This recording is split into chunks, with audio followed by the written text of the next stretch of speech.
በስመ አብ ወወልድ ወመንፈስ ቅዱስ አሃዱ አምላክ ዘላለም ሥላሴ።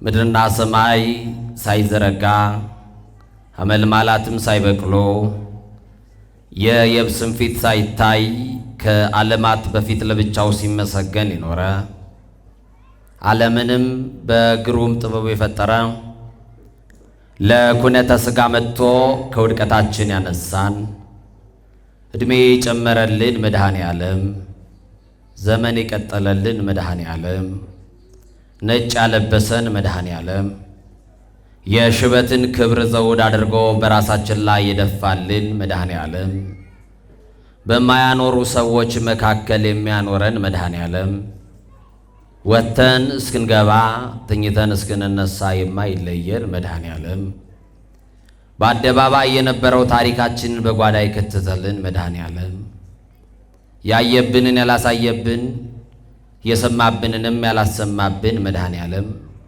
ገመና ሸፋኝ ጓዳ ከታች ከባት ያበሳ የሆነው የድንግል ማርያም ልጅ መድኃኔ ዓለም ኢየሱስ ክርስቶስ ስለ ቸርነቱ ስለ ጠብቆቱ ስለ በዛው ፍቅሩ ኃጢአት በደላችንን ነውራችንን እንደ ብቅል ሳያሰጣብን በምሕረቱ ከድኖ ሳይገባን በይቅርታውና በምሕረቱ አደባባይ የሰበሰበን መድኃኔ ዓለም አምላካችን ስሙ ለዘላለም የተመሰገነ ይሁን።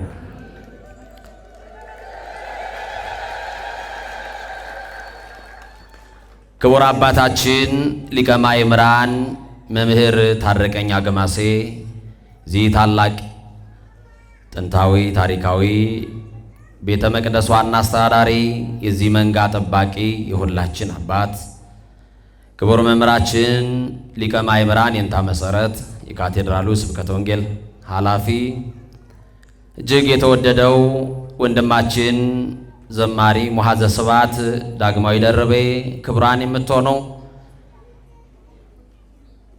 በዜማ ዕቃ የምታገለግሉ ዘማሪያን ዘማሪ ፍቅረ ማርያም ሌሎችም በዚህ ታላቅ ጉባኤ ይህንን ድምፅ የእግዚአብሔርን ድምፅ ለሚናፍቁ የእግዚአብሔር ቃል ብርቅ ለሆነባቸው ለሌሎች ለማዳረስ በዚህ ቅዱስ ስፍራ የተገኛችሁ የተወደዳችሁ የልዑል እግዚአብሔር ቤተሰቦች በወደደን ባከበረን በሰላማችን ራስ በኢየሱስ ክርስቶስ ስም ሰላም እላችኋለሁ። እንደምን ዋላችሁ? አልተቋረፋችሁ ማለት አልተጣናን ማለት ደህና ዋላችሁ? ስታምሩ እንደዚህ ስትሉ እስቲ በሉ። በጉድለታችን ላይ ምን ይመስገን? ከነ ችግራችን ማን ይመስገን? ካልተስተካከለው ነገራችን ጋር ማን ይመስገን? እስቲ ድጋሚ አሁን በደንብ ጮክ ብላችሁ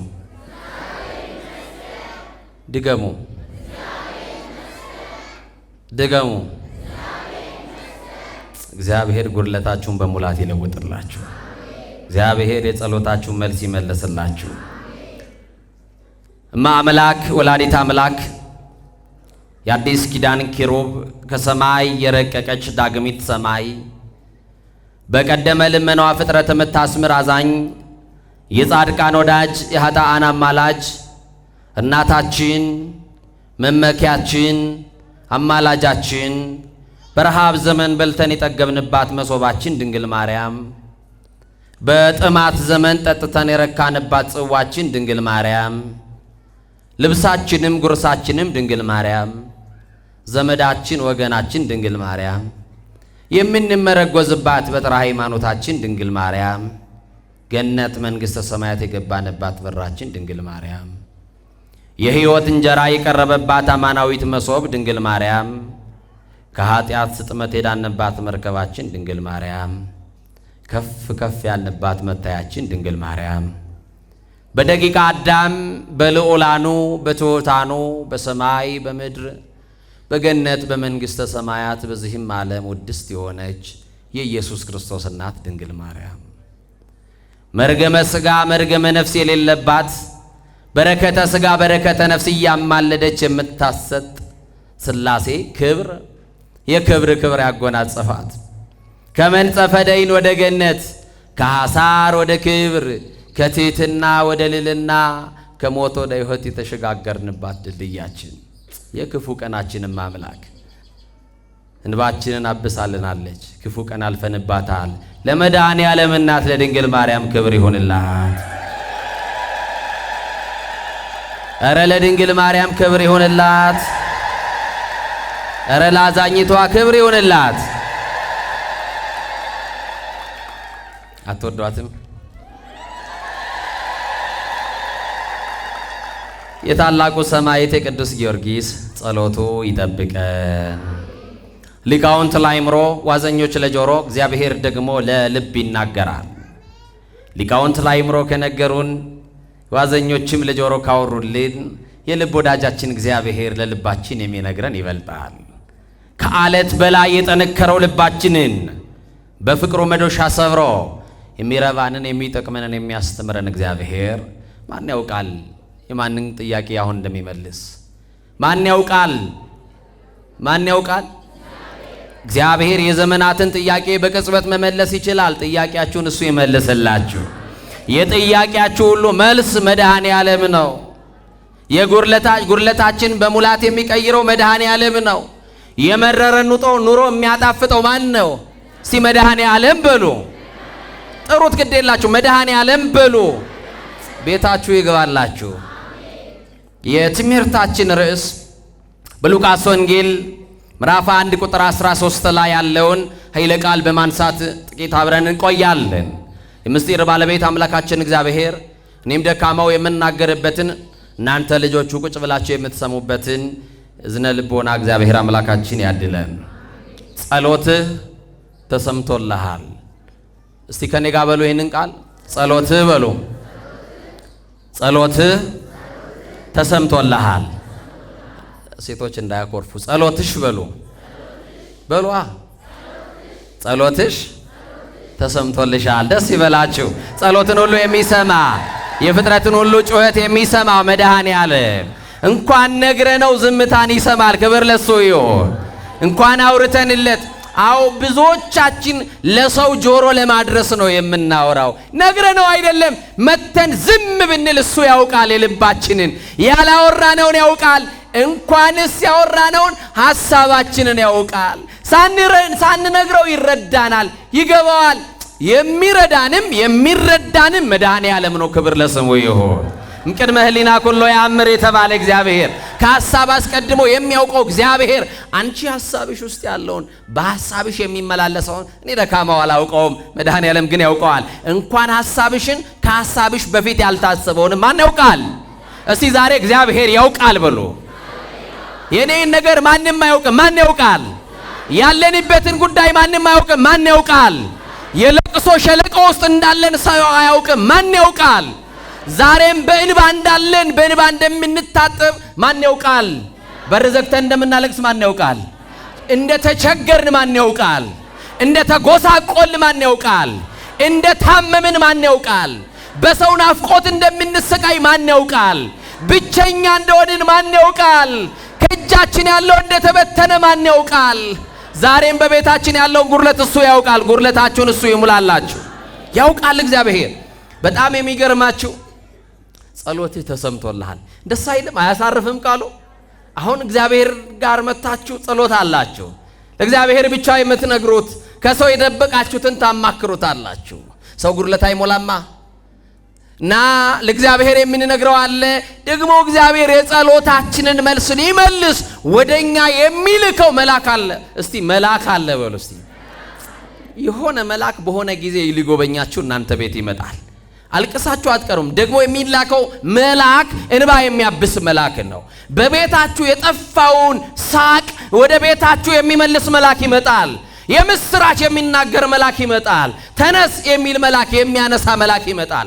የሚደግፍ መልአክ ይመጣል። የሚያጽናና መልአክ ይመጣል። ጸሎትህ ቅድመ እግዚአብሔር ደርሷል። ልመናህን እግዚአብሔር ሰምቷል። ጩኸትን እግዚአብሔር አድምጧል። ስለዚህ ደስ ይበልህ እግዚአብሔር ልመናህን ስለሰማ። ደስ ይበልሽ እግዚአብሔር ጸሎትሽን ስለሰማ። በእግዚአብሔር ፊት ታይተሃል። ልመናህ በእግዚአብሔር ፊት እንደው ይገርመኛል። እኔ እንደውም አምላክን ምን ብለው ለምነዋት ይሆን? እንዴት ብለው ቢነግሯት ነው ቅዱሳንን የሰማች እመቤታችንን? እኔ ቅርብ ጊዜ እዚህ እንጦጦ ኪዳነ ምሕረት ብዙ ጊዜ ሄዳለሁ። ቦታው የረፍት ቦታ ስለሆነና ይገርማችኋል። አንድ ልጅ ነው እያየሁት ነው ከመኪና የወረደው። መኪና ረዳት ነው። መኪናውም ቆሟል። ሹፌሩ ሊሳለም ገብቷል። እሱ ግን እንዲህ ኮርነር ቦታ ላይ እመቤታችን ስዕል ተሰቅሏልና ይነግራታል። እመቤቴ አመመኝ እኮ ይላታል። እኔ የምጸልየው ጸሎት ጠፋብኝ። የትምህርታችን ርዕስ እንዳረሱ ጸሎት ንገሩኝ። እመቤቴ አመመኝ እኮ እናቴ አልቻልኩም፣ ደከመኝ፣ አሁን አቅቶኛል፣ እጅ ልሰጥ ነው፣ በሰው እጅ ትጥይኛለሽ እናቴ እያለ ይነግራታል። እኔ ልመን አልቻልኩም። እኛ ይኸው የድሮ እናቶች ልመን አይችላሉ። አቤት ሲለማመጧት፣ አቤትም አምላክ ስር ድፍት ብለው ኧረ በስዕሉ ፊት ለፊት እንደው በመድኃኔዓለም እንዴት ብለው እንደሚለምኑ ሰምታችሁ ታውቃላችሁ? እናቶቻችን ልጆቼን አደራ መድኃኔዓለም አይደለም ይሉት እናቶቻችን። ይህን መድኃኔዓለም እባክህን ጤና ስጠኝ፣ ሁሉ ቀሪ ነው። ጤና ከሰጠኝ ሌላው የጉድለቴ ሁሉ ይሞላል። እድሜ ስጠኝ መድኃኔዓለም፣ የእድሜ ድሃ አድርግ። እግዚአብሔር የእድሜ ድሃ አያደርጋችሁ፣ የጤና ድሃ አያደርጋችሁ። በሰው እጅ ከመውደቅ ሥላሴ ይጠብቃችሁ። እመቤቴ አመመኝ እኮ ሰው የለኝ ደግሞ እናት የለኝም እያለ ይነግራታል። አባት የለኝም እንደው እንደምንም እየሰራው መድኃኒት ገዛ ነበረ፣ አሁን ግን ስራ መስራት አቅቶኛል እያለ ለጭንቃ ማላጇ ይነግራታል። እኔም አምላክ ምስክር ትሁነኝ፣ ምጸልየው ጸሎት ጠፋብኝ። ላማርር ነበር የርኩት፣ ያጎረመረምኩ ነበር የገባሁት።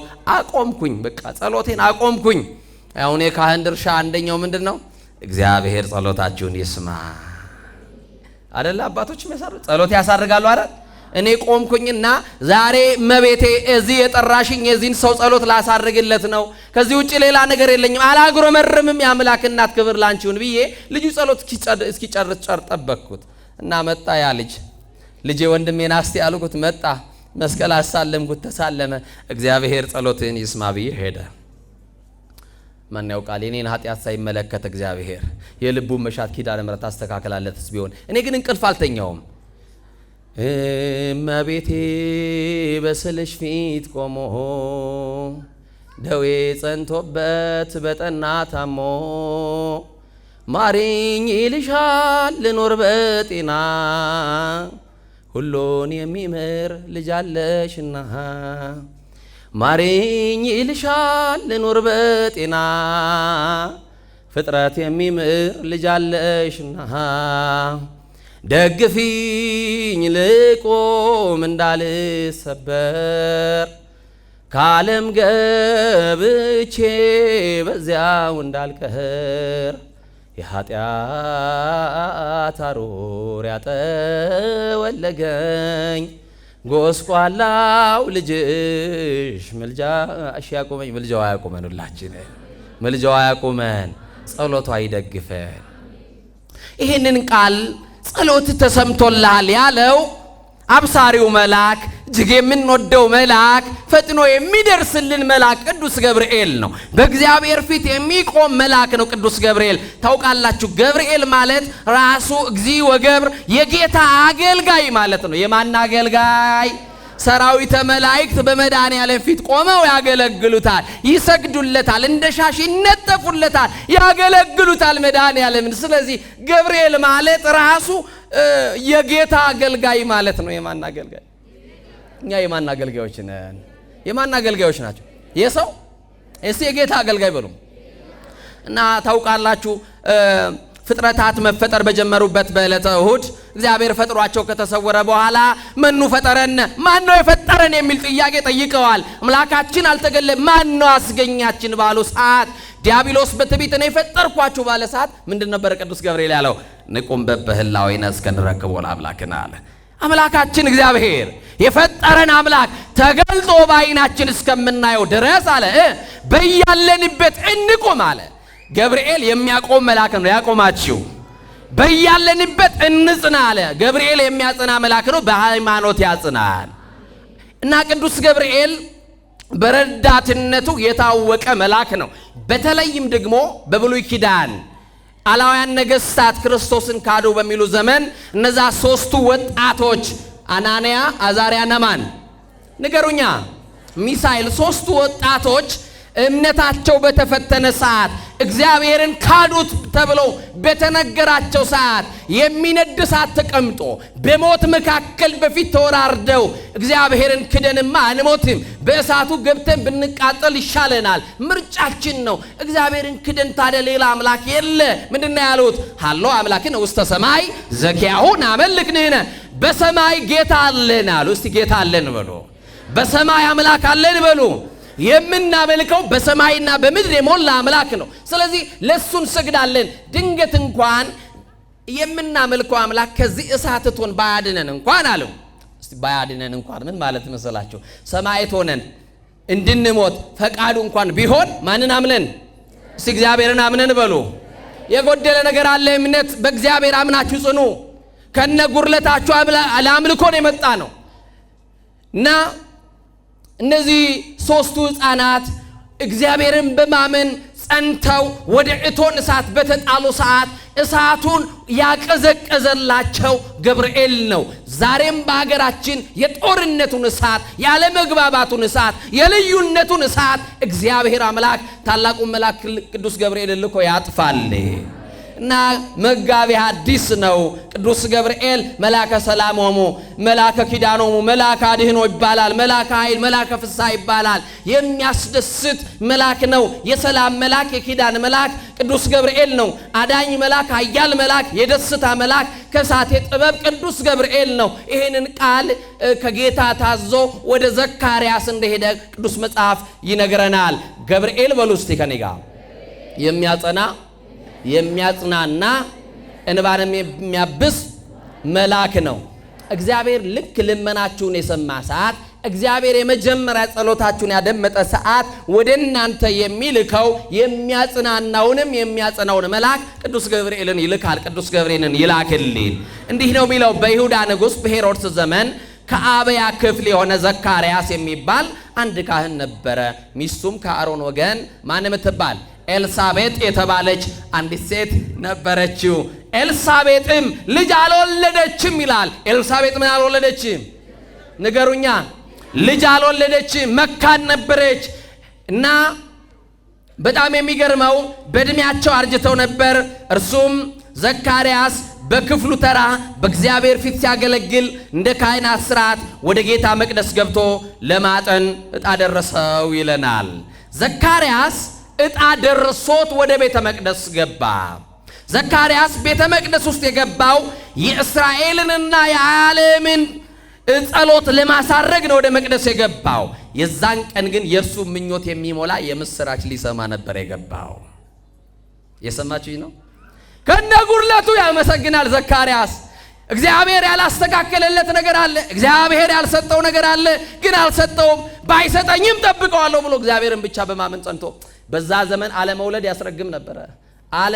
አለመውለድ በራሱ ያስተች ነበር፣ ያስነቅፍ ነበረ፣ ነቀፌታ ነበረባቸው፣ ዓለም ያሽሟጥጥባቸው ነበረ። ይሄ ቤተ መቅደስ ገብቶ የሚያገለግል እግዚአብሔር የሚስቱን ማይፀን የዘጋ እግዚአብሔር በልጅ ያላሰበው ይሄ እያሉ ጣት ይጠቁሙበታል። ዛሬ ታውቃላችሁ ለሰርጋችሁ መጥተው የተከሉትን ድንኳን ለመንቀል የሚሯሯጡ ሰዎች ነው ያሉት። በአመቱ ልጅ ከሌለ እንዴ ምንድነው ምናምን ብሎ ሐሳብ የሚሰጥ ነው ያለው። ከቤተ ዘመድ ጀምሮ ታውቃላችሁ በትዳር ውስጥ ያለውን ፈተና። እግዚአብሔር እስኪሰጥ ግን እንደ ዘካርያስ እንደ ኤልሳቤጥ መጠበቅ። አቤት ስንት ዘመን እንደተሰደቡ አስቡት። 70 ምናምን ዘመን ተሰድበዋል። እግዚአብሔር ግን እስኪጎበኛቸው ድረስ በአምልኮት እግዚአብሔር ጸንተው ይኖሩ ነበረ። ይገርሙኛል። ዘካርያስ አመቱን በ24 ካህል ተከፋፍለው ቤተ መቅደሱን ያገለግላሉ። ከአመቱ 2 ሳምንት በእግዚአብሔር ፊት ሰሞነኛ ሆነው ያገለግሉ ነበረ። በአመት የሚደርሳቸውን አገልግሎት ይናፍቁ ነበረ። አሁን ሰሞነኞች እንሆንና አንድ ሰሞን ተራ ደርሶን ቤተ መቅደሱን እንቀድሳለን አይደል? እንቀድሳለን የቤተ መቅደሱ አገልጋዮች። ከዛ በኋላ አንድ ሳምንት ደግሞ ሰሞናችንን ስንጨርስ እረፍት እንሆናለን አይደል? ናፍቀን አይደለም እንገባው። እጭ ሰለቸኝ እንደው ቅዳሴ እንደው የሚገላግለኝ እንደው ወደሆነ ስራ የሚያደርሰኝ የሚል ሰው አለ። በእግዚአብሔር ፊት አገልግሎቱን ይናፍቀው ነበረ። ምን ነው ይናፍቅ ነበረ? ንገሩኛ። እናንተ ከእግዚአብሔር አውደ ምሕረት የራቃችሁ አገልጋዮች ትኖራላችሁ። ከዝማሬው አውድ የተለያችሁ ከአውደ ምሕረቱ የራቃችሁ አገልጋዮች አገልግሎት ናፍቆናል በሉ። አገልግሎት ናፍቆናል ማለት ማን ናፍቆናል ማለት ነው? በማን ፊት መቆም ናፍቆናል ማለት ነው? አያችሁ እና እነዚህ እህቶቻችን እነዚህ ወንድሞቻችን የለበሱትን ልብሰ ስብሐት አያችሁት? በእግዚአብሔር ፊት የሚታዩበት በማን ፊት? በሰው ፊት አይደለም። በማን ፊት? ይሄ ገበያ የሚለበስ ልብስ አይደለም አይደለ? ሌላ ቦታ ለብሶት የሚዞሩት ልብስ አይደለም። በማን ፊት የሚታዩበት? እንዴት አይነት ክብር ነው በእግዚአብሔር ፊት የምትታዩበትን የክብር ልብስ ያለበሳችሁ እግዚአብሔር። አገልግሎት መመረጥ ነው። አገልግሎት ምንድነው? መመረጡን ያወቀ አገልጋይ ደግሞ አገልግሎቱን ይናፍቃል። ምኑን ይናፍቃል? ኧረ ባዛኙት አመልሱልኝ። ይገርማቸዋል። በእያንዳንዱ ቀን 1000 የሚሆኑ አገልጋዮች ከ1000 የሚበልጡ አገልጋዮች ያገለግላሉ። በአገልግሎቱም በዕጣ ይደለደሉ ነበረ። ከሁሉ የሚበልጠው በማስተስሪያ ቀን ዕጣን ማጠን ወይም ጸሎት ማሳረግ ነበር። ይሄም የማይገኝ እድል። እስቲ የማይገኝ እድል በሉ። ዝም ብለሽ ነይ በቃ ኪዳኑን አድርሽ ግድ የለሽም እህቴ። ዝም ብለ ጠዋትና ማታ ና እግዚአብሔር ጋር እየጎደለ ያልተስተካከለ ነገር እያለ ዝም ብለና በቃ ዝም ብለ ይሄው አምና ጠየቅኩት የአምናው ችግሬ ዘንድሮም ያው ነው። ይሄው ካቻ ምናምን ነበር ዘንድሮም ያው ነው። የዛሬ ስንት ዓመት አለቅሳለሁ ለቅሶ ከቤት ያልጠፋም እያለቀሽ ቢሆን ነው እግዚአብሔር አንድ ቀን ኤልሳቤጥ ሳይጎበኝሽም አይተውሽም። የናዝሬቱ ተስፋ ይጎበኘናል እግዚአብሔር። አያችሁ ምን እድል ነው አልኳችሁ? የማይገኝ እድል። እስቲ የማይገኝ እድል በሉ። ምን አይነት እድል? ያቺ በብሉይ ኪዳን የነበረችው ሐና የሳሙኤል እናት ታውቋት የለ? ባለመውለዳው ምክንያት በቃ መንደሩ ሲሰርባት በቃ ተንገሸገሸች፣ ስድብ ጠገበችና ቤት ገብታ ባሏል በእኔ የተነሳ አንተ ለምን ትሰደባለህ? እግዚአብሔር ማይጸኔ ምን ብሏል? ዘግቷል በሉ እስቲ። እሱ የዘጋውን ደግሞ ማንም አይከፍተው። ማንም ይከፍተው? ጠንቋይ ይከፍታል እንዴ? ጠንቋይ ልጅ ይሰጣል? አስማተኛ ልጅ ይከፍታል? ይሰጣል ወይ? አይሰጥም። የሚሰጠው መድኃኔዓለም ያንቺ አባት፣ የሚሰጠው መድኃኔዓለም ያንተ አባት። እና አና ከነጉድለቷ እየኖረች ግን ሰው አላስኖር አላት። አቤት አቤት አቤት አቤት አቤት! ዘንድሮ እኮ የሚያስኖር የለም አይደል? የሚያስኖር የለም። አላስቀምጥ አሏት። ስድብ ጠገበች። በቃ ባሌ ተው በቃ እኔ ባለመውለዴ አንተ ለምን ትሸማቀቃለህ? እኔ ገበያ መሄድ እስኪያቅተኝ እግርና እግሯ እስኪማታ ድረስ እየሰደቧት እንችልበታለን። አቤት ምላሳችን፣ አቤት ከአፋችን የሚወጣው አቤት ስንቱን አሸማቀቅንበት። አልመረጥንም ከላይ እስከታች። እንደው አሁን ደግሞ ወደ ላይ እያዳጠን ነው። አሁን ደግሞ ባድ እኮ እና ይገርማል። አግባ ሌላዋን ምን የምትለዋን የምትወልደዋን ምን የምትለዋን እኔ እንደኔ ሐሳብ እግዚአብሔርን እየተሰደብኩም በጉድለቴ ጠብቀዋለሁ ብዬ ነበረ። አንድ ቀን እግዚአብሔር የማመልከው ጌታ እንደሚሰጠኝ እኮ አውቃለሁ። ግን መንደሩ አላስገባ ስላለኝ በቃ የምትወልደዋን አግባ አለው። ፍናናን አመጣና አገባት አይደል? ፍናና አይ ፍናና በአመቱ ወንድ ልጅ በአመቱ ሴት ልጅ ይው አመት በአመት ልጅ ነው። ልጅ በልጅ ቤቱ ሙሉ ልጅ፣ ቤታችሁ ሙሉ ልጅ ቢሆን ካልተባረኩ ምን ያደርጋል?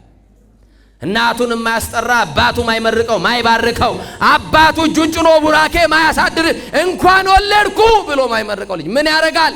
እናት አባቱን አቃጥሎ የሚደፋ ሳይሞቱ በቁም ውርስ ለመውረስ አባቱን የሚያበሻቅጥ ትውልድ አለ። እናቱን የሚራግ የሚሳደብ ልጅ፣ የሚያስቆጣ ልጅ ይገርመኛል።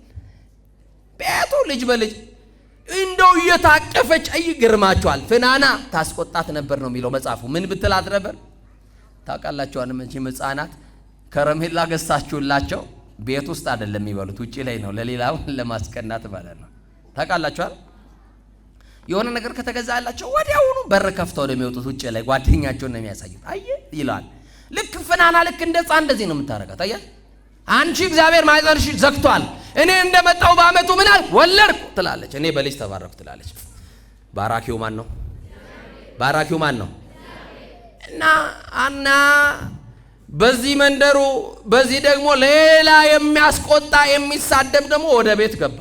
ውጪ የነበረው ስድብ ቤት መጣ። የት መጣ? በቃ ይመጣል፣ ግድ የለም። ውጪ ላይ የነበረው ፈተና ተከትሎ ቤት ሊገባ ይችላል። በፈተና የሚጸና በሏ፣ በፈተና የሚጸና የተባረከ ነው። ስድቧን እየተከናነበች ከቤት ትገባ፣ ከውጭ ትገባለች። ሱቅ ስትሄድ፣ ገበያ ሄዳ ስትመጣ ስድብ ተጠግባ ነው የምትመጣው። ደግሞ የውጩ ስድብ ቤት እንኳን እንዳታርፍ ደግሞ ቤት ደግሞ ጣውንቷ ታስቆጣታለች።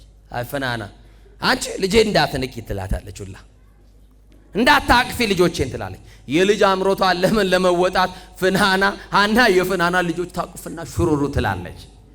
እንዲህ አይነት ሰዎች እናውቃለን። በነገራችን ላይ ቤተሰመድ እናታቸው ቤት ሄደው ራሱ ሳይቀር የእህቶቻቸውን እና የወንድሞቻቸው ልጆች ሳይው እንባ ባይናቸው ቅርር እያለ ቶሎ ተቸኩለው የናፈቋቸውን እናቶቻቸውን በስርዓት ሳያወሩ ከዛ ቤት ወጥተው መሄዱ ሰዎች አሉ። አንዳንዶች ደግሞ እያስቆጧቸው፣ አንዳንድ ቀን በነገር ይጠቅ ያረጓቸው አይደል?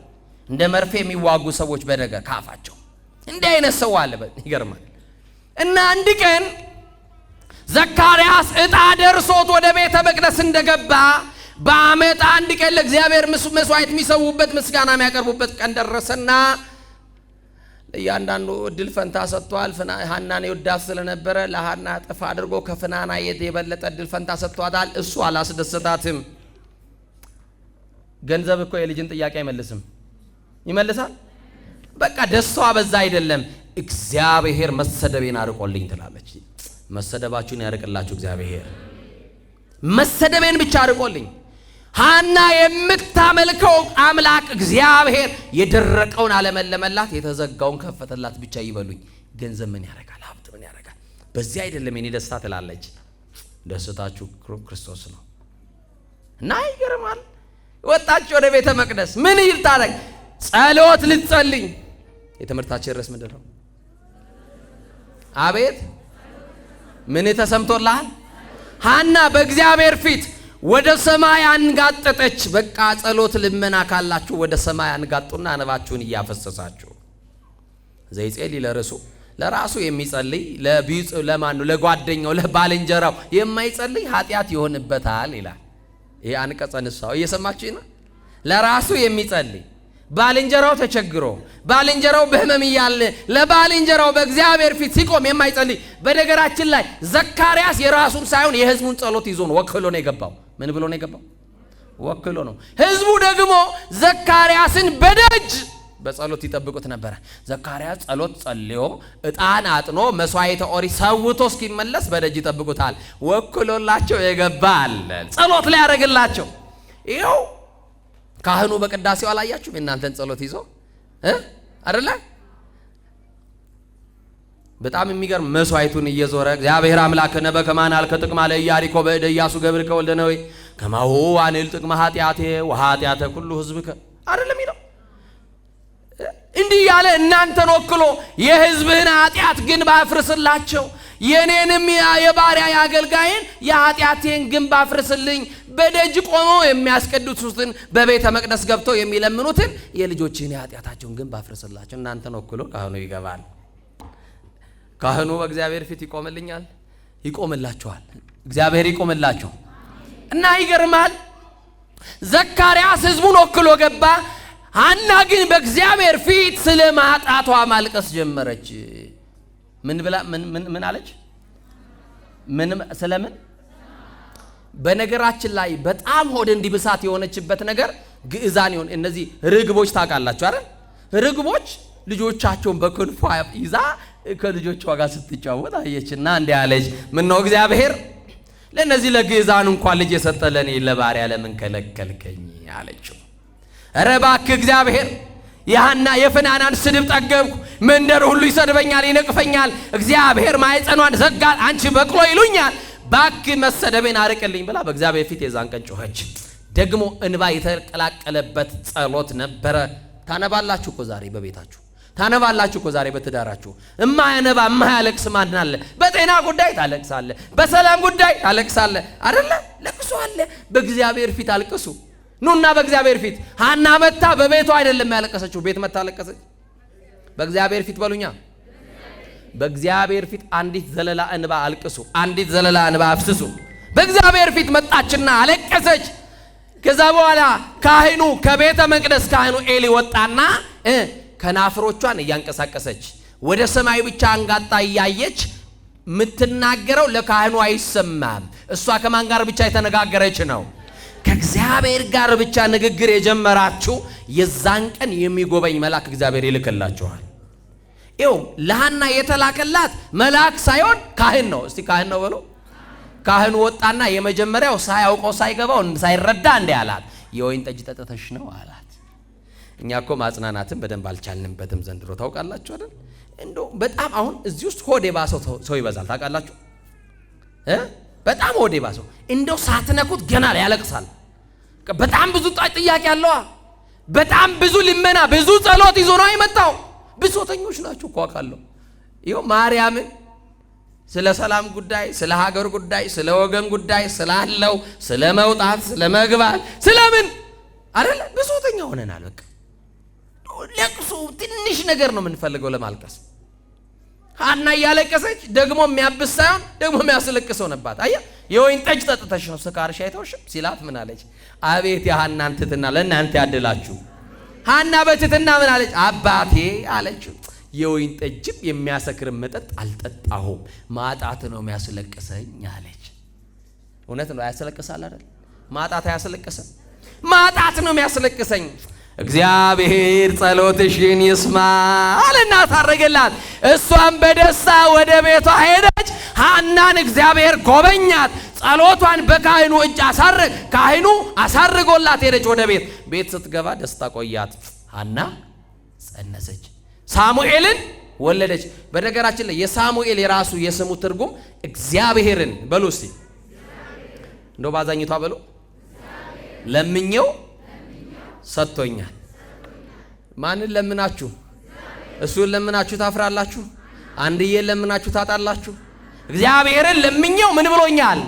ሰጥቶኛል አለችው። ይሄ አይደለም የሚገርመኝ። ሐና ወንድም ሴትም ብትሰጠኝ ላንተ ሰጣለሁ፣ ብቻ የሐና አምላክ እግዚአብሔር ማጣቷን አረቀላት፣ መሰደባይን ብቻ አረቀልኝ አይደል ያለችው። ያንን ሳሙኤልን የኔ አይደለም እግዚአብሔር እንደሚችል አሳይቶኛል። ይችላል አይችልም? ይችላል አይችልም? አሳይቶኛል። እግዚአብሔር የማመልከውን አምላክ የጠበቅኩት ጌታ አላሳፈረኝም። እና በቃ ጠብቆ አያሳፍርህም እግዚአብሔር። እና መጣች፣ በቃ ወደ ማን መጣች? ወደ እግዚአብሔር። ከዛ ምን አለች? በመድኃኒዓለም ጸና ልቤ በእግዚአብሔር እኮ ነው ያለችው። ልቤ አለች በማን በነገር የደማው ልቤ፣ በስድብ የቆሰለው ልቤ አሁን ግን በእግዚአብሔር ጸናልኝ። በማጸናልኝ እኛንም በሃይማኖት ያጽናን፣ በምግባር ያጽናን። ጸና ልቤ በእግዚአብሔር ጸና፣ ቀንዴ ከፍ ይውላችሁ። ቀንዴ ያለችው አና ቀንድ ኖሯት አይደለም። አጎንብሳ ነበር ምትሄድ አይደል? አቀርቅራ ነበር አይደል? አንገት ደፍቼ ነበረ ባንተ ምን አልኩኝ እያለች ነው። ቀና አልኩኝ። ኧረ መድኃኒዓለም አንገት የሰበራችሁ ቀና ያርጋችሁ። ጸሎታችሁን ሰምቶ ቀና ያርጋችሁ። እግዚአብሔር ቀና የሚያደርግ አምላክ፣ ቀና የሚያወጣ ጌታ ነው። ቀና አልኩኝ፣ ቀንዴም በፊት ምን አላለች? ከፍ አለ። ከዛ ጠላቶቼ ሲሰድቡኝ የምመልሰው መልስ አልነበረኝም። አሁን ግን አፌ በሉ እስቲ ከነያ በጠላቶቼ ተከፈተ፣ በማዳንህ ደስ ብሎኛል። እንደ እግዚአብሔር ቅዱስ የለም። እናንተ የወለዳችሁ አትታበዩ፣ እግዚአብሔር መካኒቱን በልጅ ሸልሟል። ምን ይውላችሁ? እስመ መካን ወለደት ሰባተ፣ መካኒቱ አለ በማርያም መካኒቱ በሉ። የኤልሳቤጥ ታሪክ ላመጣላችሁ። መካኒቱ በሉኝ። 7 ወለደች። አንዱ ሳሙኤልን ወልዳ 7 ወለድኩ አለች። አንድ ነው የወለደችው። እንደውም ሊቃውንቱ እንዲህ ይላሉ፣ ሐና 7 ወለድኩ ያለችው ከሳሙኤል በኋላ 5 ልጅ እግዚአብሔር ጨምሮላት ነበር። አንዱን በማጣት ስታለቅስ ኖራ እግዚአብሔር በ6 ልጅ ይባል። እንዴት ያለ ደግ አምላክ ነው! ስሙ ብሩክ ምስጉን ይሁን። ክብር ለአምላካችን ለእግዚአብሔር ይሁን። አንድ የሌላትን ሴት አንዴ ከከፈተማ ማብቂያ የለውም። አንድ ጊዜ ይክፈትላችሁ እንጂ የበረከቱን በር ማቆሚያ የለውም። እግዚአብሔር ምንድነው ያለው በራእይ ዮሐንስ? እነሆ የተከፈተ በር ሰጥቻለሁ። እስቲ በሉ ማንም አይዘጋውም ብሏ። ማን ከከፈተው? እንደው የተዘጋባችሁን ሁሉ እሱ ይክፈትላችሁ። መድኃኒዓለም ይክፈትላችሁ። ከከፈተው የበረከቱን በር፣ ከከፈተው የሥራህን በር፣ ከከፈተው የዕድልህን በር ምቀኛ፣ ተንኮለኛ፣ ሸረኛ፣ አስማተኛ፣ ሟርተኛ በሉት አይዘጋውም። ኧረ ክብር ለመድኃኒዓለም። እሱ የከፈተውን የሚዘጋ የለም። እሱ የከፈተውን የሚዘጋ አለ? ባዛኝቷ መልሱልኝ። እስኪ ከፍትላት ጠብቀውም ታዲያ እስኪ ሰጥ እስኪ ባርክ እስኪ ጎበኛ ጠብቀው መድኃኒዓለም። እንኳንስ መድኃኒዓለም ውጭ ሀገር ያለውን ሰው እየተጠብቀው ዘመድን መጣለው ሲል ቀኑ አልደርሳለኝ። ቢያመጣልህ ታብሌት ነው፣ ልጅ አይሰጥህም። ልጅ የሚሰጠው ማን ነው? ጤና የሚሰጠው ማን ነው? በረከት የሚሰጠው ማን ነው? ሁሉን የሚሰጠው ማን ነው? እስቲ እንጠብቃለን በሉት መድኃኒዓለምን። እንጠብቃለን መድኃኒዓለም። አሁን ባይሰጠን እንጠብቃለን። አሁን ባይስተካከል እንጠብቃለን። አሁን ባንቀበል ምን እንላለን? አቤት እንጠብቃለን። ሐና የሰማችሁኝ ነው። እንደውም ሊቃውንቱ እንዲህ ይላሉ። ሐና 7 ወለድኩ ያለችው ለኤልሳቤጥ ትንቢት ስትናገርላት ነው። እስቲ ትንቢት ስትናገርላት ብሎ መንፈስ ቅዱስ አፍን ከፍቶ ፊትን ጸፍቶ ያናግራል አይደል? እግዚአብሔር እያናገራት ለማን? እንኳንስ እኔ መሰደቤን አርቆልኝ አንድ ሳሙኤልን ሰጥቶ ይቅርና እግዚአብሔርን በማምለክ የጸናችው ኤልሳቤጥ ባሏ በእግዚአብሔር ፊት በቤተ መቅደሱ አገልጋይ ሆኖ የተመረጠው ዘካርያስ እስከ እርጅናው እስከ ሽበቱ እስከ ሽምግልናው ልጅ ባይሰጠው እንኳን አለች ለኤልሳቤጥ ስትናገርላት ነው ለካ 7 ወለደች ያለችው። እንዲህ አለች፣ አትገረሙ፣ አትደነቁ። መካን ነኝ ብላችሁ ልጅ የለኝም ብላችሁ እንዳትገረሙ። የዘገየው እግዚአብሔር እንደ ሳሙኤል ያለውን ሊሰጥሽ ነው። የዘገየው እግዚአብሔር እንደ ዮሐንስ ያለውን ሊያድልሽ ነው። ስለዚህ ዮሐንስን ለመቀበል ትዕግስቱ ይታያልና ጠብቀው። ማንን እንደ ያለቻ ታዲያ ኤልሳቤጥ አንድ ልጅ በማጣት ብታዝን ህጧ በረከት እያሏት ቢሰድቧት ቢረግሟት ቢያሽሟጥጡባትም እንኳን አንዱ ዮሐንስን ሰጥቷታል። ዮሐንስ ባለ 7 ጸጋ ባለ 7 ስሞች ዮሐንስን ትወልዳለች ሲላት ነው። መጥምቀ መለኮት ቅዱስ ዮሐንስ 7 ስሞች አሉት፣ 7 ጸጋዎች አሉት። እግዚአብሔር ለኤልሳቤጥ የሰጣትን ጸጋ ለእናንተ ያርግላችሁ። አያችሁ፣ ትንቢት ስትናገርላት ነው። እና ለአገልግሎትም በዕጣ ይደለደሉ ነበር። ከሁሉ የሚበልጠው በማስተስሪያ ቀን ዕጣን ማጠን ጸሎት ማሳረግ የማይገኝ እድል ነው አልኳችሁ። ምን የማይል እድል ነው? ምን የማይገኝ እድል? የማይገኝ እድል ነው። ዘካርያስ ዕጣ ወጥቶለት ሊያገለግል ወደ መቅደስ ገባ። ዕጣው የዕጣን ብቻ ሳይሆን ዕጣው የአገልግሎት ብቻ ሳይሆን ዛሬ ለዘካርያስ የወጣለት ዕጣ የልጅ ዕጣ ነው። ኧረ ክብር ለስሙ ይሁን። የልጅ ዕጣ። የምን ዕጣ? እናንተ መልሱ እንጂ እራት ጋብዛቸዋለሁ በሉ እስቲ። የምን ዕጣ? የልጅ ዕጣ። እኔ እንዴት ደስ እንደሚል ይገርማቸው። ይኸው ከዛ 20 ሺህ ምናምን የሚደርሱ ካህናት ነበሩ በዛ ዘመን። ስንት ሺህ ዕጣ ይወጣል? ምን ይወጣል? ዕጣው ማጋር ደረሰ። እማብላክን የሆነ ቀንማ ዕጣሽ ይሆናል፣ ተራሽ ይሆናል፣ መጎብኛ ይሆናል። ወንድሜ ተራ ይወጣል። የሆነ ቀን በእግዚአብሔር ፊት መጥተህ ስታለቅስ ዕጣ ይወጣል። ዕጣ ታነሳና የዛን ቀን ያንተ ቀን ይሆናል። የዛ ቀን ያንተ ተራ ይሆናል። ቀና ሊያደርግ እግዚአብሔር ከዚህ በኋላ ለቅሶ በቤት እንዳይታይ፣ ከዚህ በኋላ ችግር በቤት እንዳይታይ ሊያስወግድ ሊባርክ እግዚአብሔር ከፈለገ ዕጣ ይወጣላል። ምን አይነት ዕጣ? ዛሬ የወጣለት የዘካርያስ የአገልግሎት ብቻ እንዳይመስላችሁ። ዕጣን ለማጠን ብቻ አይደለም። እግዚአብሔር የልጅ ዕጣ ነበር። የምን ዕጣ? አቤት። በአይሁድ ባህል አለመውለድ ትልቅ ውግዘትን ያስከትላል አልኳቸው አይደል? ያላገቡ አግብተው ያልወለዱ ትልቅ ነቀፋ ይገጥማቸዋል። ዘካርያስና ኤልሳቤጥ ጉርለትና ነቀፌታ ያለባቸው እግዚአብሔርን በማመን ካህኑ ዘካርያስ የመጀመሪያ መስዋዕት ሰዋ። እስቲ መስዋዕት ሰዋ በሉ። የላም የበግ የጊደሩን መስዋዕት ሰዋ። መስዋዕቱ ለኃጢአት የሚቀርብ ዋጋ ነው። ቅድም ነግሬያቸዋለሁ።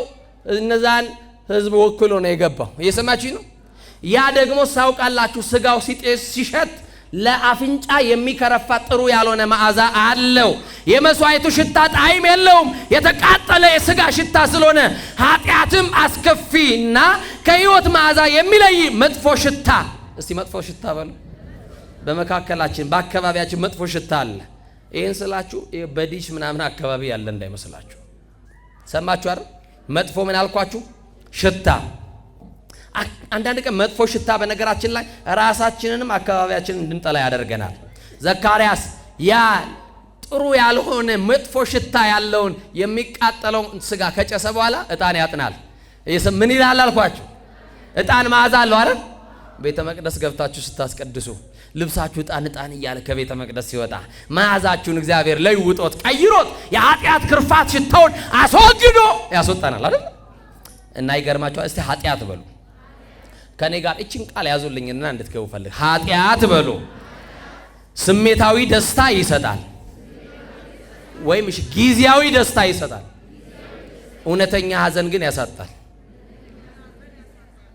እስቲ ጊዜያዊ ፈንጠዝያን ይሰጣል፣ ዘላቂ የሆነ ቁስልን ያመጣል። ለጊዜው ደስታ ነው፣ ከዛ በኋላ ጥዝጣዜ ያለው ቁስል አለው። እየሰማችሁ ይናል። ለጊዜው ኃጢአትን ስንሰራ ደስ ብሎ እንሰራለን። ከዛ በኋላ ደግሞ እንወቀሳለን አይደለ? እሺ ኃጢአት ብላችሁ አሁን ደግሞ ጸሎት በሉ።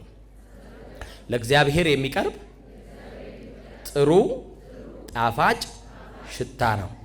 በእግዚአብሔር የተወደዳችሁ ሆናችሁ ለመቆም የሰማችሁኝ አይደል? በማን የተወደድን? በሰው አይደለም። በማን የተወደድን? በእግዚአብሔር የተወደድን ሆነ ለመቆም ታጥበን ንስሐ ገብተን ወደ መቅደሱ ለቁርባን ስንቆም መዓዛችን ሁሉ ይለወጣል። ምናችን ይለወጣል? እና ይገርማችኋል፣ ዕጣን ያጥናል፣ ጸሎት ያደርጋል።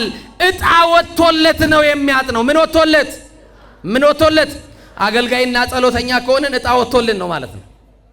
በተለይም እዚህ መካከል ዲያቆን ካለ እርግጠኛ ነኝ ከቤተሰቡ ዕጣ ይወጣለት ማን ነው ማለት ነው? ንገሩኛ። ያ ሰው ነው ከዛ ቤት። ወይም ከዛ ቤተሰብ ዲያቆን ላይኖር ይችላል። ያ ሰው ምን ወጥቶለታል ማለት ነው? ከናንተ ቤት አንቺ ዕጣ ወጥቶልሽ ነው እግዚአብሔር የምታገለግለው። ከናንተ ቤት አንተ ዕጣ ወጥቶልን ነው እግዚአብሔር የምታገለግለው። ምን ወጥቶልን? ዘካርያስ ምን ወጣለት? የአገልግሎት ዕጣ እንዲያገለግለው የመረጠው እግዚአብሔር በዛን ቀን እግዚአብሔር የሚልከው መልአክ ስለነበረ ከዛ በኋላ ብርሃናዊ መልአክ ስሙ ገብርኤል የተባለው መልአክ በመሰዊያው ቀኝ ቆሞ ባጠገቡ ይታየዋል። ከዛ በኋላ ምን አለው? ዘካርያስ አለው።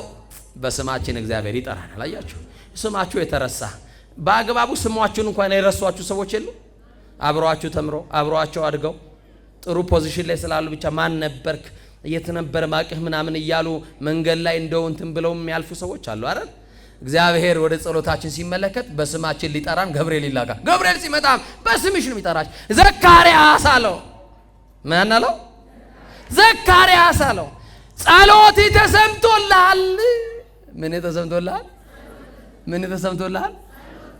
ይኸውላችሁ እሱ እኮ ወክሎ የገባው የህዝቡን ነው። ዛሬ ግን የህዝቡ አይደለም፣ ተረኛው አንተ ነህ አለው እግዚአብሔር። ኧረ መድኃኒዓለም ተረኛ ያድርገን፣ እኛንም ተረኛው አንተ ነህ አለው። እስቲ ማገልገል ዕጣ ነው በሉ።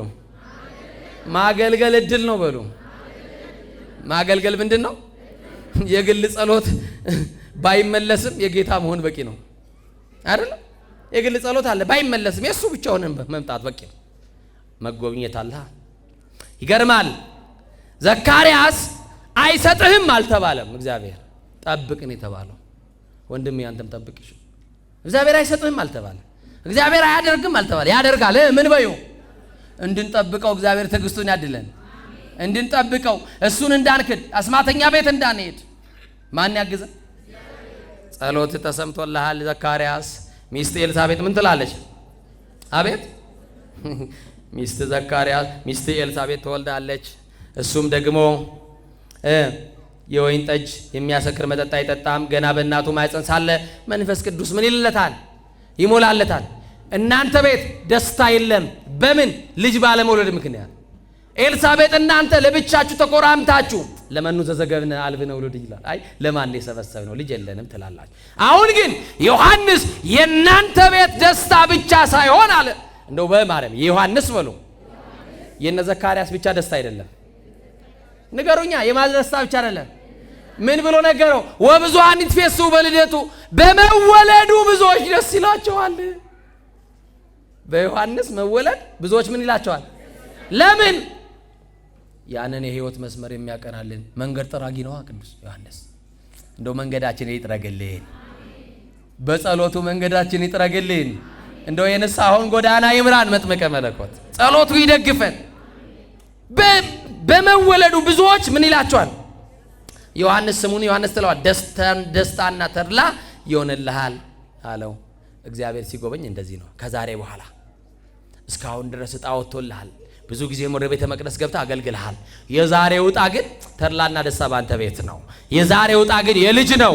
መካኒቱ ኤልሳቤጥ ምን ትወላለች? ዮሐንስ መከራከር ጀመረ። በቃ ኤልሳቤጥ አርጅታለች፣ እንዴት ይሆናል አለው። ገብርኤል ጋር ቀልድ የለም። እኔ የራሴን ሐሳብ አይደለም የነገርኩ፣ ከማን ተልኬ ነኝ አለ። እንደውም በእግዚአብሔር ፊት የምቆመው አለ። በማን ፊት? በማን ፊት? ማን ነኝ አለው? መልሱልኛ። ገብርኤል ነኝ አለው። ስለዚህ እኔ እኮ ገብርኤል ነኝ፣ የጌታ ምንድን ነኝ? አገልጋይ። ገብርኤል ማለት ነው የጌታ ምን? እኔ የጌታ አገልጋይ ነኝ። የራሴን ሐሳብ አልነገርኩም። ከማን የተላኩትን? ከእግዚአብሔር የተላኩትን የነገርኩ። ከእግዚአብሔር የተላኩትን እንዴት አትቀበልም? አማኝ አይደለህም ወይ አለው። እንደውም ይሄ ነገር ተፈጽሞ እስከምታይ ድረስ ምን ትላለህ? ንገሩኛ። ይሄን ብሎት ሄደ። ከዛ ዘካርያስ ቆየ። ታውቃላችሁ በብሉይ ኪዳን የሚገቡ ካህናት እግራቸው ላይ ገመድ ታስሮላቸው ነው የሚገቡት። ምናልባት እንኳን ከተቀጸፉ ጎትተው አስከሬናቸው እንዲያወጡ ማለት ነው። የሰማችሁኝ አይደል? እና ይገርማል። ዘካርያስ በጣም ዘገየ፣ ቆየ። ምንድነው ሲሉ ህዝቡ ሁሉ ዘካርያስን አይኑን ያያል። ዘካርያስ ግን ሊናገር አንደበቱ ተዘግቷል፣ አልቻለም። በምልክት እያናገራቸው ወደ ቤት ሄደ። እንጃ እግዚአብሔር አናግሮታል ይሆን አንዳች ነገርማ ተፈጥሯል እያሉ ህዝቡ ግራ ተጋቡ። ወደ ቤት ሄደ። ኤልሳቤጥ ግን እንደ ድሮ አላወራትም። አንደበቱ ምን ብሏል? አቤት! አሁን በቃል የሚናገረው ወደ ጽሑፍ ገባ። የእግዚአብሔርን ሐሳብ ባለመቀበል። አያችሁ፣ የእግዚአብሔርን ሐሳብ ባለመቀበል የሚመጣ ችግር አለብን። አያችሁ። ከዛ በኋላስ ኤልሳቤጥን እየጻፈ ይነግራታል። ትጸንሻለሽ፣ መልአኩ ነው የነገረኝ። ይሄን ያደረገው እግዚአብሔር ነው። ጊዜዋን ብናይ፣ ዘመኗን ብናይ፣ በየትኛውም ካልኩሌሽን፣ በየትኛውም ሂሳብ ሴት በዛ ሰዓት ላይ ተወልዳለች ተብሎ ይታሰባል። ሙቀትና ልምላሜ የተለያትን ሴት ግን በልጅ መሸለም ማን ይችላል? ለሳራ ይስሐቅን የሰጠው ማን ነው? እግዚአብሔር በሉኝ። ማን ነው? ለእግዚአብሔር ተክለ ሃይማኖትን የሰጠ ማን ነው? 30 ዓመት አልቅሰው ለገብረ መንፈስ ቅዱስ ለአቅሌስያ ገብረ ሕይወትን የሰጠው ማን ነው? አንቺም አልቅሰሽ አትቀሪማ። አንድ ቀን እግዚአብሔር የተባረከውን ይሰጥሻል። ጥያቄያችሁ የልጅ ከሆነ፣ ጥያቄያችሁ የትዳር ከሆነ፣ ጥያቄያችሁ የበረከት ከሆነ፣ ጥያቄያችሁ አያችሁ፣ እግዚአብሔር ጥያቄያችሁን ይመልሳል። ማንም አይመልስ። ስልጣን አይፈታውም እናንተን። ማንም የማይፈታውን የህይወታችሁን ቋጥሮ የሚፈታው እግዚአብሔር ነው። እና ምን እንዳደረገ የሰማችሁ ነው። ኤልሳቤጥ ጸነሰች እኮ። ኤልሳቤጥ ጸነሰች። ከዛስ የመውለጃው ወራት ደረሰ። ወለደች። ምን አይነት ልጅ? ወንድ ልጅ በሉኛ። ምን አይነት ልጅ? በ8ኛው ቀን ሊገዝሩት መጡ። ከዛ በኋላ ስም የሚወጣለት በዛ ቀን ነው። ስም ሊወጣ ነበር አይደለ? የተለያየ ስም ቀርቦለታል። ግን ማን በለው ብሎታል? አቤት! እስቲ ዮሐንስ በሉ። ዮሐንስ፣ በቃ ስሙ ዮሐንስ ነው። ማን ነው? ዮሐንስ ነው። ስለዚህ ዘካርያስ ክርታስ አምጡልኝ፣ ወረቀት አምጡልኝ፣ ስሙንም ማውጣው እኔ ነኝ ብሎ በምልክት አሳየና ዮሐንስ ሲል የተዘጋው ጉሮሮ ተከፈተለት። እግዚአብሔር የሐናን እግዚአብሔር የኤልሳቤጥን ማይፀን እንደከፈተ። አይ እንዴት አይነት እድለኛ ልጅ ነው። አንዳንድ ቀን ልጅ አለ የሆነ ነገር ጥምም ብሎባችሁ በጣም በችግር ውስጥ የምትወልዱት ልጅ እድላችሁን ይከፍተው ይሆናል። እየሰማችሁ እድለኛ ልጅ ታውቃላችሁ። እኔ እኮ አንተን ስወልድ ነው እንደንተ የተስተካከለልኝ የሚባል ልጅ አለ። ደግሞ በነገራችን እድለኛ የሆነ ልጅ እና ዮሐንስ ሲጸነስ የአባቱን ጉሮሮ ዘጋ፣ ሲወለድ ግን ከፈተ። ዮሐንስ የማይከፍተው ኧረ መጥምቀ መለኮት ቅዱስ ዮሐንስ የተዘጋብን ነገር ሁሉ ይክፈትልን፣ ጸሎቱ ይክፈትልን።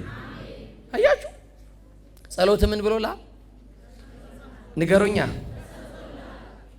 ሰውየው በድሮ ዘመን በነገስታቱ ፍርደኛ በነገስታት ቤት ገብቶ ያገለግላል። ባሪያ ሆኖ ማለት ምን ሆኖ? በዚህ በሰንክሳራችን የተቀመጠ የቅዱስ ባስልዮስ ታሪክ ነው እና ያ ባሪያ ይገርማችኋል በቤተ መንግስት ውስጥ እያገለገለ ባሪያ ሊናገርም ሊደመጥም ምንም ነገር ስልጣን የለውም አለው። በቃ መስራት ነው፣ ዝም ብሎ መስራት ነው። በቃ ባሪያ እየተገረፈ ነው የሚሰራው። አንደኛ ፍርደኛ ስለነበረ ነው። እና ይሄ ባሪያ አንድ ቀን ስራ እየሰራ የንጉሱን ልጅ አየና ወደዳት። የማን ልጅ? የንጉሱን ልጅ አያትና ምን አላት? በቃ ወደ እንዳይጠይቃት ደረጃው አይመጥ ነው። የሰማችሁኝ አይደል? ባሪያ ሆኖ የንጉስን ልጅ መጠየቅ በራሱ ከፍርዱ ላይ ሌላ ፍርድ ይጨምርበታልና ፈራ። ከዛ ይህንን ከማድረግ ቆይ የሚችል ሰይጣን እንደው አጋንንታዊ ቦታ ሄጄ እቺ ልጅ በእጄ ማስገባት አለብኝ ብሎ ወደ አንድ ሟርተኛ ጠንቋይ ቤት ሄደ ይላል። ከኔ ጋር ናችሁ? እግሮቻችሁን ሥላሴ እንደዚህ አይነት የጥንቆላ የአስማት የጨለማ ስፍራ ከመርገጥ ይጠብቃችሁ። መድኃኔ ዓለም ደጅ የተመላለሱ እግሮቻችሁ ጠንቋይ ቤት ሄዳችሁ እግዚአብሔር እንዳታሳድዝኑት። አያችሁ ጠንቋይ ቤት ሄደ። ከዛ ያ ጠንቋይ አጋንንትን ሳቢ ነበርና ግራ እጅህን አንሳ አለው። ምን አይነት እጅን ንገሩኛ? ግራ እጅን አንሳለው አጋንንት ሳቢው አጋንንትን ከጥልቁ ሳበና አጋንንቱ መጥቶ ለወጠውና ወደ ጥልቁ ወሰደው ራሱን ሰውሮት። ከዛ የአጋንንቶች ሁሉ አለቃ ያ ዲያብሎስ ምን ላደርግልህ አለው። የሰማችን እኔ የንጉሥ ልጅ ወድጃታለሁ በእጄ በለኝ አለው። እንግዲያውስ እኔ እንዳደርግልህ የኔ ባሪያ ነኝ ያንተ ባሪያ ነኝ ብለህ ፈርመህ ፊርማውም ስጠኝ አለው። እየሰማችሁ ነው አይደል?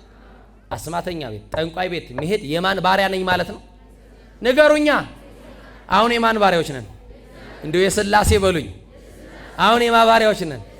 ጠንቋይ መጠየቅ የማን ባሪያ ያደርጋል? ሥላሴ ጠብቀና። አሜን በሉኝ እናቶች። እኔ እኮ ለክፋት ብዬ አይደለም እንደው ለመልካም ብዬ ነው የርኩት የምትሉ ሰዎች ረፉ። እኔ እኮ ልጆች የሚጠብቅልኝ ብዬ እንደው ስራቸውን ቢያመጫ እንዲህ የሚባል ነገር የለም። የልጆችሽ ጉዳይ መድኃኔዓለም ጋር ነው። በእምነት የለመናችሁትን እግዚአብሔር እንዲሰጣችሁ ቅዱስ ፈቃዱ ይሆንልን እና ወዲያውኑ ለዲያብሎስ ፈረመለት። እኔ አንተ ምንድነኝ ፈረመለት። ወዲያውኑ በዛ ቅጽበት ቤተ መንግስቱ ተረበሸ። ያቺ የንጉሥ ልጅ ያንን ባሪያ አምጡልኝ ካላገባሁት ሞቼ አድራለሁ አለች። ምን ብዬ አድራለሁ? አቤት እንትናን ካጣሁት ሞቼ አድራለሁ ብላችሁ ምትሉ ሸታሞች አትሞትም፣ አታረጊውም አንቺም እና ይገርም ሞቼ አድራለሁ አለች። ከዛስ ኧረ እባክሽ ልታዋርጂን ነው እኛ ነገስታት፣ እሱ ምን ባሪያ። ከዛስ ልጃችን ከምትሞት ብለው ተማከሩና በቃ እናጋባው አሉና እንደመጣ ተጠርቶ ልጄ ልትሞት ነው ባንተ ፍቅር ብላ አግባት አሉትና የባርነት ልብሱን ቀይሮ የነገስታቱን ልብስ የክብር ልብስ ለብሶ አገባት። ሰማችሁ? እና ቤተሰቡ ወላጆቿ የልጃቸውን ነገር እንደዋዛ ሊተው አልወደዱም። ወላጆች የልጆቻችሁን ነገር እንደዋዛ አትተውት። እሺ ልጄ እንዲሆነብኝ ትላላችሁ፣ ለአባቶቻችሁ የመታችሁ ታማክራላችሁ፣ ጥሩ ነው። ግን የልጆቻችሁን ነገር እንዲህ ከተጨነቃችሁ ሱባኤ ግቡላቸው። እንዲሁ በአዋጅ ለህዝብ ከመናገር ድብቅ ብሎ ሽልክ ብሎ አርምሞ ያለበት ቦታ ሄዳችሁ ንገሩት ለመድኃኔዓለም። ያስተካክላል አያስተካክልም? እንደው ልጄ እኮ በሱስ ተቸገረ፣ አረ ወዶ አይደለም የእናቴ ልጅ በሱስ ያለውን ሬት እንዲያረገለ ለመድኃኔዓለም ድብቅ ብለሽ ብትነግሪው ያንቺን ጸሎት ሰምቶ እሱ የያዘውን ሲጋራ መድኃኔዓለም ያስጥለዋል። እንደውም ሲያመጣው ለዘላለም የሱ ምርኮኛ ያርጎት ነው። እናንተ ወጣቶች ወንድሞች የሱ ምርኮኛ ያርጋችሁ፣ የመድኃኔዓለም የፍቅሩ ምርኮኛ ያርጋችሁ፣ ከደጁ አያጥፋችሁ። እነዚህ ይህንን ደግሞ አገልግሎት ይህንን ጉባኤ ያዘጋጁት ወጣት ማህበር መድኃኔዓለም ይጠብቅልን፣ ዘመናቸውን ይባርክልን፣ ለመሰብሰባችን ምክንያት ሆኖ እና ከዛ ወደ እግዚአብሔር ጸለዩ፣ ተማለሉ። በእንዲህ ሁኔታ ብዙ ዓመታት አለፉ። ወላጆቿ ግን ተስፋ አልቆረጡምና በመጨረሻ ሰይጣን የቀማትን ማስተዋል እግዚአብሔር ጸሎታቸውን ሰማና መለሰላቸው። እግዚአብሔር ምናቸውን ሰማና የልጅቷን ምን መለሰላት? ንገሩኛ። ማስተዋሏን። ከዛ በኋላ ወደ ባሏ ሄደችና እንዲህ አለችው፣ አንተ እንደው ለመሆኑ ቤተ እግዚአብሔር ትሄዳለህ? በእግዚአብሔር ፊት ትቆማለህ? ትጸልያለህ? ቅዱስ ቁርባን ትቀበላለህ? አማትበስ ትበላለህ ወይ ብላ ጠየቀችው። ምኗን መለሰላት እግዚአብሔር? የማንን ጸሎት ሰማና? የማንን? የቤተሰቦቿን። ከዛ በኋላ ይሄ ነገር ተገለጠላትና ወዲያውኑ ወደ ቅዱስ ባስልዮስ ሮጣ ሄደች። ለቅዱስ ባስልዮስ ያለውን ነገር ሁሉ ነገር ነገረች። ልጅ ሆይ አይዞሽ፣ በእግዚአብሔር ዘንድ ሁሉ ቀላል ነው፣ ሂጂና ባልሽን አምጪው አላት። ምንሽን አምጪው? ባልሽን አምጪው አለው። ቅዱስ ባስልዮስ ሴቷን ከ40 ቀን በኋላ ትመጫለሽ ብሎ አሰናበታትና እንዲህ አለውም፣ ያ በሰይጣን ባርነት የተያዘውን ሰው ወደ ራሱ ወስዶ አንድ ትንሽዬ ዋሻ ነገር ውስጥ 4 ማዕዘን ያላት ወደዚህም ወደዚህ መንቀሳቀስ የማይቻለውን በአራቱም አቅጣጫ በመስቀል ምልክት መስቀል አንቱ አስታተመና ዞር ቢል በዚህ መስቀል ነው። እስቲ መስቀል ነው በሉ። ቅዱስ ያሬድ እንዲህ ይላል፣ መስቀል መልዕልተ ኩሉ ነገር ያድህነነ እምጸር፣ ከሁሉ በላይ የሆነ መስቀል በሉ እስቲ። ከጠላት እጅ ያድነናል። ከምን ያድነናል? ከጠላት እጅ። አሁን ይገርማቸዋል። ይሄ ሰው ለቅዱስ ባስልዮስ እንዲህ ብሎት ነበረ፣ እኔ ንስሐ መግባት መዳን እፈልጋለሁ፣ ግን ሰይጣን የፈረመውን ደብዳቤ እንዴት ይቀደድልኛል ብሏል። ለማን የፈረምኩትን? ለሰይጣን የፈረምኩትን ደብዳቤ እንዴት ይሆናል? እሱስ ደብዳቤ እንዴት ይቀደድልኛል? የሚል ሐሳብ በልቡ ነበርና የሚገርመው ቅዱስ ባስልዮስ ግድ የለም ለስንት ቀን ነው ያለው? ለ40 ቀን በል ውስጥ ለ40 ቀን እዛችኛዋ ዋሻ ውስጥ ግባ አለው። ጥቂት እህል ብቻ አስቀመጠለት፣ ውሃ ሰጠውና አትሟት ዋሻውን ዘግቶ ሄደ። የሚገርማችሁ ቅዱሱ ከዚህ ሰው በላይ ቅዱሱ ባስልዮስ ስለዚህች ነፍስ በእግዚአብሔር ዘንድ ይጸልይ ነበረ። ያጠፋው ያ ነው። የሚያለቅስለት ባስልዮስ ነው። የሚሰግድለት ባስልዮስ ነው። ይህችን ነፍስ ማር እያለ ይጸልይ ነበረ። ምን ይል ነበረ? በቃ ዝም ብላችሁ ሳታቋርጡ ጸልዩ። እሺ ትጉሁ ወጸልዩ አይደል የሚለው? ከመ ይትባኡ ውስተ መንሱ፣ ወደ ፈተና እንዳትገቡ ተግታችሁ ምን በሉ? ምን በሉ? በቃ የተውሽን ውዳሴ ማርያም ከነገ ጀምሮ ቀጥዩ። እሺ ከዛሬ ማታ ጀምሮ የተውቀው አርጋኖኑ አልቀራችሁ ድርሳኑ ትታችሁታል አይደል? እግዚአብሔር ጸሎቴን ዝም ብሎ የሁሉ ደርድሬ የታባቱ ብላችሁ ግድ የለም እግዚአብሔር እስኪ ጎበኛችሁ ድረስ መልስስ ባይሰጣችሁ በቃ ባይሰጠን ቢከለክለን እንኳን ምን ማለት አለብን? አቤት አሁን ቢፎር ስሊፕ የምትጸልዩ ሰዎች አላችሁ፣ በደንብ ጎበዞች ናችሁ። እሱንም አንሶላ ውስጥ ከነም ብላችሁ እንደው በሰላም አሳድረኝ ሞትም ስለምትፈሩ ነው አይደል? ጠዋት ግን ሰላም ያሳደራችሁን እግዚአብሔርን አታመሰግኑት። እና ይገርማችኋል ቅዱስ ባስልዮስ በሶስተኛው ቀን መጣ ይላል። በስንተኛው ቀን? እንዴት ነህ አለው። ምንድነው አለው? አጋንንት አሰቃዩኝ እኮ አለው። ስንት ቀን ሙሉ ምን ከዛ በኋላ ምን አለው? አይዞ ጸልይ አለው። እግዚአብሔር ጸሎቴን ምን ይላል? ምን ይላል? እኔም እየጸለይኩ ነው፣ እግዚአብሔር ጸሎቴን ምን ይለኛል? ይሰማኛል። ቀጥሎ በሶስት ቀን ነው የሚጎበኘው። 40 ቀን እስኪ በስድስተኛው ቀን መጣ። በስንተኛው ቀን? አሁንስ ሲለው አባ ስቃዩ ቀረልኝ። በማርያም እንደዚህ ብሎ ስቃዩ ቀረልኝ። ጸሎት የጀመራችሁ ቀን ውጊያው ይጨምራል። እናንተ አብዝታችሁ ስትጋደሉ ስቃዩ ምን ይላል? ምን ይቃል? ይቀንሳል። ግን አለ ሰይጣን ደብዳቤዋን እያሳየኝ እየሄደ ተቸገርኩ አለ። ያቺ ደብዳቤ ታውቁት ገብሩ ለዲያብሎስ የሚለው የዲያብሎስ ባሪያ ብሎ የፈረመው ደብዳቤ አለ። አሁን አብዝቶ መጸለይ ስለጀመረ ሰይጣን ሊቀርበው አልቻለም። ከዛስ ደብዳቤው ምን ይሏል? በእግዚአብሔር ፊት አካሰሳለሁ አንተ ወመኔ፣ አንተ እግዚአብሔርን ካድክ ይሄው ይለዋል ደብዳቤው። አሁንም ከ3 ቀን በኋላ ሲመጣ ስንት ቀን ሆነው? ቁጠሩ እንጂ 9 ቀን። ስንት ቀን?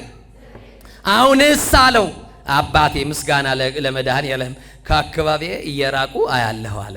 አሁንም ጠላት ዲያብሎስን ከአካባቢያችሁ ያርቅላችሁ፣ ከመንደራችሁ ያርቅላችሁ፣ ከትዳራችሁ ያርቅላችሁ፣ ከቤታችሁ ያርቅላችሁ፣ ከኑሯችሁ ያርቅላችሁ።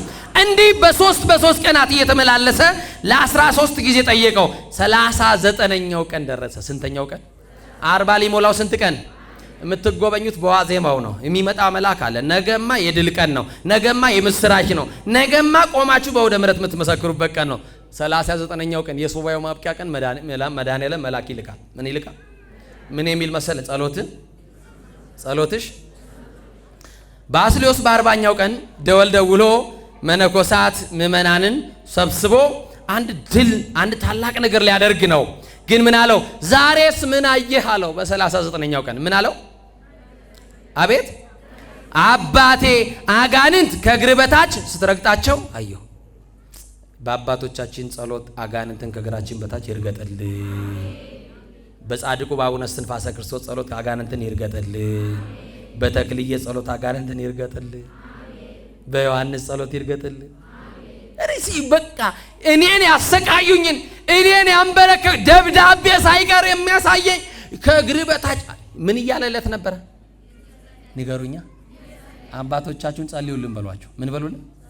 ጸልዩልን። ከዛስ እናንተን ሊያሸንፍ የሚታገለውን አጋንንት ምን ያደርጉላቸዋል? ከዛ በኋላ ደወል ተደወለ። ህዝቡ ተሰበሰቡ። ባስልዮስ አንድ ትእዛዝ ሰጠ። እግዚኦ መሐረነ ክርስቶስ ብላችሁ ጸልዩ አላቸው። ምን በሉ? ምን ማለት ነው? አቤቱ በሉ ክርስቶስ ማረን፣ መሐሪው አምላክ ይማረን። አቤቱ ክርስቶስ ይሄንን ጸሎት ጸልዩ አለና እግዚኦታው እንዳለቀ ያንን ባሪያ ያሰቃየው ሰይጣን በነፋስ አውታር ታስሮ ደብዳቤዋን በቅዱስ ባስልዮስ እግር ጥሎ ሰይጣኑ አፍሮ ተመለሰለት። ደብዳቤዋን በእግሩ ረገጠ። ደብዳቤዋን እንዳጠፋ መድኃኔዓለምም የኔንና የናንተን ፍዳ አርቆ የኔንና የናንተ የዕዳ ደብዳቤያችንን መድኃኔ ዓለም ቀዶልናል። ጸሎታችሁ ሲሰማ የዕዳ ደብዳቤያችሁ ይቀደዳል። ክብር ለስሙ ይሁን። ጸሎታችሁ ሲሰማ የባርነት ደብዳቤያችን በልጅነት ይለወጣል። ምናችን ሲሰማ? አዳም እኮ በምሽት ነበር አይደል የሰማችን? አዳም አለቀሰ ጸለየ አይደል? እግዚአብሔር ደግሞ ምን አለው? በምሽት ጎበኘው አይደል? የት ነው ያለው አለው። ከዛስ ጊዜው ሲደርስ አለው ጸሎትን ሰምቻለሁ መጥቼ አድናለሁ። እግዚአብሔር ወደ ልመናችሁ ይመልከት። እግዚአብሔር ወደ ጸሎታችሁ ይመልከት። በብዙ ልመና ውስጥ በብዙ ጸሎት ውስጥ ያላችሁ ሰዎች፣ በብዙ መከራ ውስጥ በብዙ ውጣ ውረድ ውስጥ ያላችሁ ሰዎች፣ በተለይ ችግራችሁ ሰንሰለታማና ውስብስብ የሆነባችሁ መፍታት ይችላል። ኤልሻዳይ ነውና መድኃኔዓለም ይፍታላችሁ። አምነው ነበሩ ካዱ፣ ቆርበው ነበሩ አፈረሱ ከመባል ሥላሴ ይጠብቀን። ካገኙ ማጣት ከገቡ መውጣት የሌለባትን ተስፋ የምናደርጋት መንግስቱን ያውርሰን። የበደለ ይካስ፣ የቀማ ይመልስ፣ የተጣላ ይታረቅ። ወደ ክርስቶስ ስጋውና ደም እግዚአብሔር በቸርነቱ ያቅርበን። ቅዱስ ስጋው ክቡር ደሙን በልተን የመንግስቱ ወራሾች የክብሩ ቀዳሾች ያድርገን።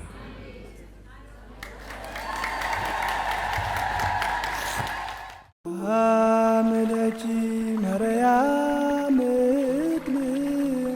ሰላም ለኪ መጽኔተ ኃይል ሰላም ለኪ